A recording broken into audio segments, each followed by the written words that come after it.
हे भोले बाबा, आपसे हाथ जोड़कर निवेदन है कि आपके इस वीडियो को जो भी लाइक और चैनल को सब्सक्राइब करे उसके जीवन में कभी दुख दर्द मत आने देना। दोस्तों, पूरे 500 सालों के बाद बन रहा है दिव्या दुर्लभ महाशुभ संयोग 28 अक्टूबर, साल की सबसे बड़ी पूर्णिमा, शरद पूर्णिमा, चंद्र ग्रहण। इस दिन चुपचाप गाय को खिला दें, ये एक छोटी सी चीज, रोड़पति भी होंगे, करोड़पति मिलेंगी, सभी संकटों और कष्टों से मुक्ति, मृत्युदंड, पितृदोष तुरंत होगा खत्म, पूरे साल आपके घर में भरे रहेंगे अन्न धन के भंडार, यूं कहें कि आपकी 7 पुश्ते तक करेंगी रुपयों पैसों पर राज। मां लक्ष्मी के आशीर्वाद से आपकी 7 पीढ़ियों तक बैंक बैलेंस बढ़ता चला जाएगा, सभी दुख दर्द संकट कष्ट होंगे दूर और सुख आपके कदमों में आ जाएंगे, सुख आपके कदम चूमेंगे यदि आप यह एक छोटी सी चीज गाय को खिला देते हैं। 28 अक्टूबर यानी कि शरद पूर्णिमा के दिन दोस्तों, यकीन मानिए तत्काल गरीबी समाप्त हो जाएगी, आपके जीवन से गरीबी का नामो निशान खत्म हो जाएगा, गरीबी जड़ से दूर हो जाएगी हमेशा के लिए यदि आप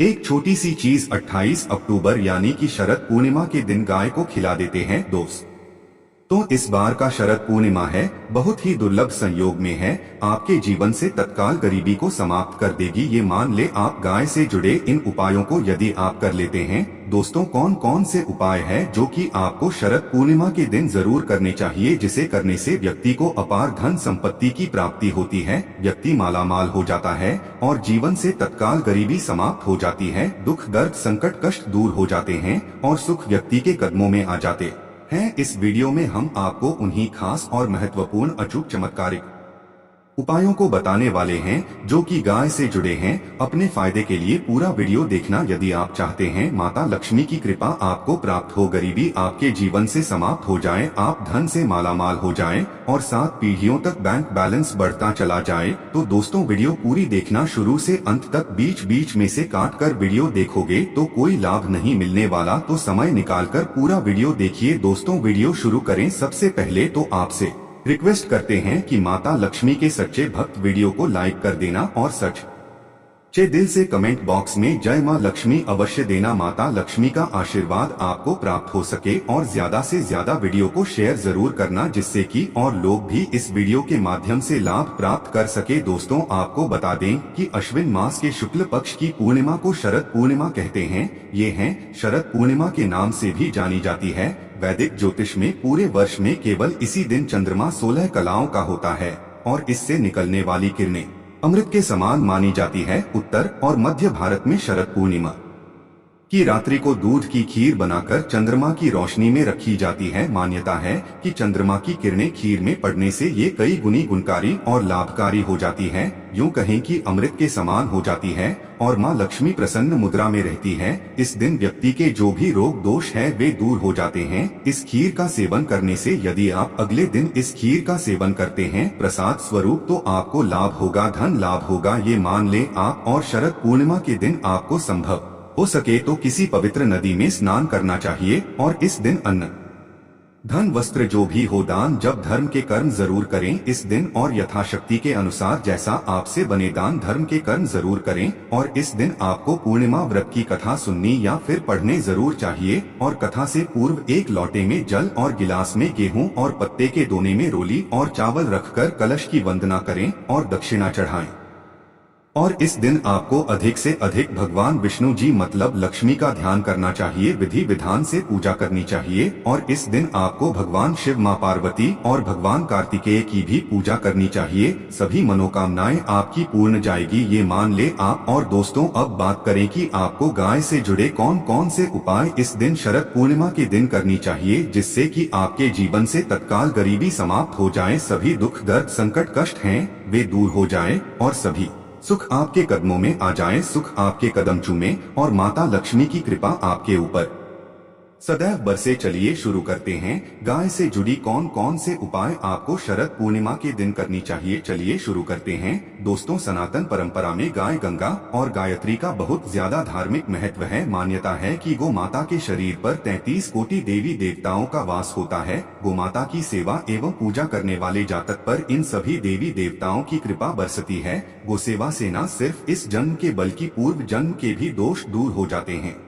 प्रत्येक सुबह जब आपके घर में भोजन बनना प्रारंभ हो तो सबसे पहले बनाई गई रोटी को आप गोमाता के नाम से निकाल दें और भोजन करने से पूर्व गोमाता को इस रोटी को खिलाएं। यदि संभव हो तो काली गाय को खिलाएं। यदि काली गाय ना मिले तो सफेद गाय को भी आप खिला सकते हैं। प्रत्येक पूजा और मांगलिक कार्य में गोमाता या उनसे जुड़ी चीजें जैसे गाय का गोबर, गोमूत्र, गाय का दूध अथवा गाय के दूध से बना घी अवश्य शामिल करें। इससे आपको पुण्य की प्राप्ति होगी। सनातन परंपरा के अनुसार जिस घर में गाय होती है उस घर से जुड़े सभी वास्तु दोष स्वतः ही समाप्त हो जाते हैं। किसी भी पूजा में गाय से प्राप्त पंचगव्य युक्त पदार्थ का उपयोग अवश्य शामिल करें, क्योंकि पंचगव्य के बिना कोई भी पूजा पाठ और हवन सफल नहीं होता। तो वो कृपा पाने के लिए प्रतिदिन, सप्ताह अथवा महीने में परिवार एक बार गौशाला जाने का नियम जरूर बनाएं और वहां गायों को हरा चारा जरूर खिलाएं। इससे आपको शुभ फलों की प्राप्ति होगी और साथ ही साथ गौ सेवा और गो पूजा से 9 ग्रह शांत हो जाते हैं और इनसे जुड़े दोषों का निदान हो जाता है। गर्मियों में गोमाता को पानी पिलाएं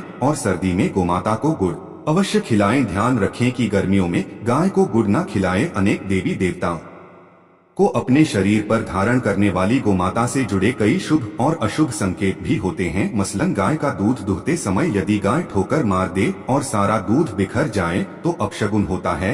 यदि कोई यात्रा पर निकल रहा हो और गाय अपने बछड़े को दूध पिलाती सामने आ जाए तो निश्चित रूप से जिस यात्रा के लिए आप निकले हैं वे यात्रा आपके लिए अवश्य ही सफल होगी और वह काम जिसके लिए आप निकले हैं वे अवश्य ही पूर्ण होगा। यात्रा पर जाते समय बाईं ओर गाय की आवाज आना और रात्रि में गाय की हुंकार करना भी शुभ होता है। दोस्तों, साथ ही साथ गाय के साथ आप भूलकर भी ये काम ना करें, अन्यथा मिलता है घोर नरक और जीवन भर की परेशानियां। दोस्तों, गाय को राष्ट्रीय पशु बनाए जाने और इन्हें मौलिक अधिकार दिए जाने की बात हो रही है तो सवाल उठता है कि गाय जब भारतीय संस्कृति का अहम हिस्सा है तब भी गाय के साथ लोग खराब व्यवहार कैसे कर लेते हैं। गाय दर दर भटकती रहती है भरपेट, इन्हें चारा तक लोग नहीं देते। गाय जब तक दूध देती रहती है तो उनकी सेवा होती है और जैसे ही दूध देना बंद कर देती है तो लोग इन्हें उनकी किस्मत पर छोड़ देते हैं, सड़कों पर और गलियों में भटकने के लिए। ऐसे में गोवंशी जीवों को कोई डंडे से मारता है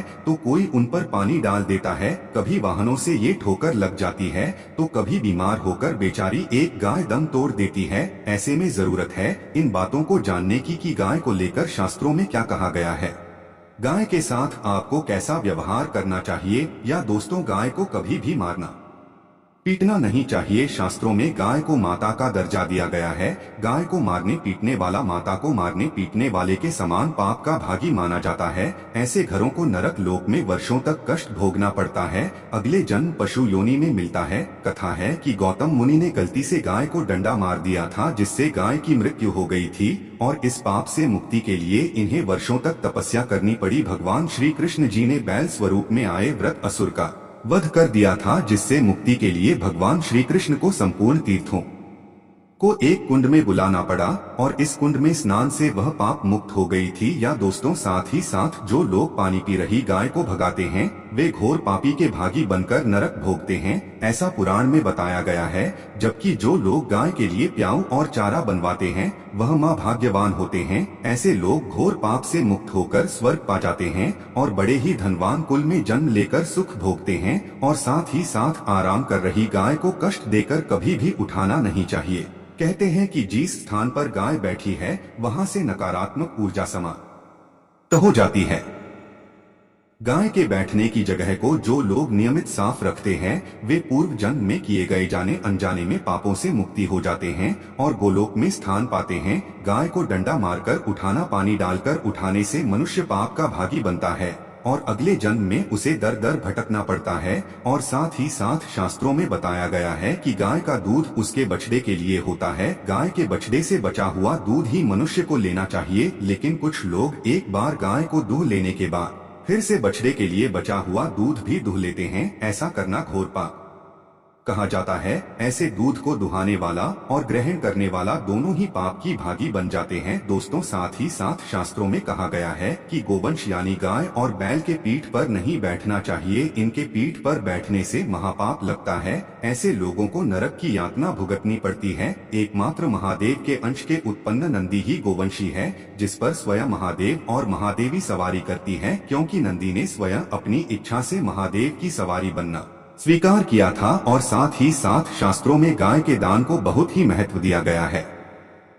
लेकिन ऐसी गाय का दान कभी नहीं करना चाहिए जो बूढ़ी और बीमार हो। कठोपनिषद में नचिकेता की कथा भी इस संदर्भ में है कि जिस नचिकेता ने पिता द्वारा बूढ़ी गाय को दान करने पर आपत्ति जताई थी, दूध देने वाली और बछड़े सहित जो लोग गाय का दान करते हैं वह महान पुण्य को प्राप्त करके स्वर्ग में इस स्थान पाते हैं। दोस्तों, साथ ही साथ सूर्य, चंद्र, मंगल या शुक्र की युति राहु से हो तो पितृदोष होता है। यह भी मान्यता है कि सूर्य का संबंध पिता से, मंगल का संबंध रक्त से होने के कारण सूर्य यदि शनि, राहु या केतु के साथ स्थित हो या दृष्टि संबंधी हो तथा मंगल की युति राहु या केतु से हो तो पितृदोष होता है। इस दोष से जीवन संघर्ष में बन जाता है।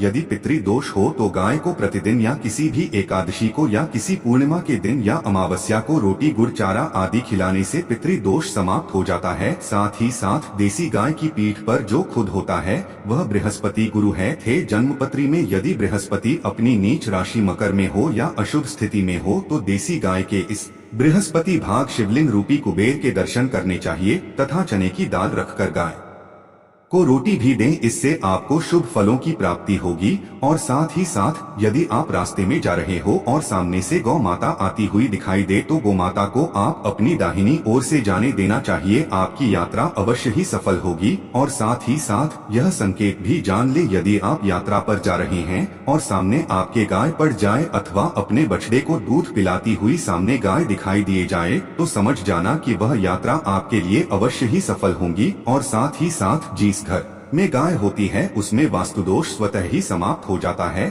और साथ ही साथ आपको बता दें कि गाय को आप जो भी रोटी बनाए प्रतिदिन ताजी रोटी ही बनाई। गाय को अगर आपने रोटी बनाई है तो कोशिश करें कि उस रोटी को आप तुरंत ही गाय को दे दें। अगर आप उस रोटी को रख देंगे और उस रोटी को अगले दिन देंगे तो वह रोटी बासी मानी जाएगी। गाय को कभी भी बासी रोटी ना दें, इससे घर में नकारात्मक ऊर्जा वास करती है और जो भी कार्य आपके बनने वाले होंगे वह कार्य भी आपके बिल्कुल भी नहीं बनेगी। इससे आपके घर में हमेशा दर्द ऊर्जा का वास रहेगा और आप जिस भी कार्य को करेंगे उस कार्य में आपको हमेशा असफलता ही हाथ लगेंगी। इसलिए कोशिश करें गाय को रोजाना ताजी रोटी बनाकर खिलाएं और रोटी को बिल्कुल ना रखें। बासी रोटी गाय को ना दे और साथ ही साथ सड़ी गली चीजें गाय को नहीं खिलानी चाहिए। कि घर में कोई फल है, कोई सब्जी है, सो जाए तो लोग क्या करते हैं, गाय को खिला देते हैं। नहीं, ऐसा नहीं करना चाहिए। ऐसा करने से यदि आप गाय को खिलाते हैं तो और आप पाप की भागी बन जाते हैं।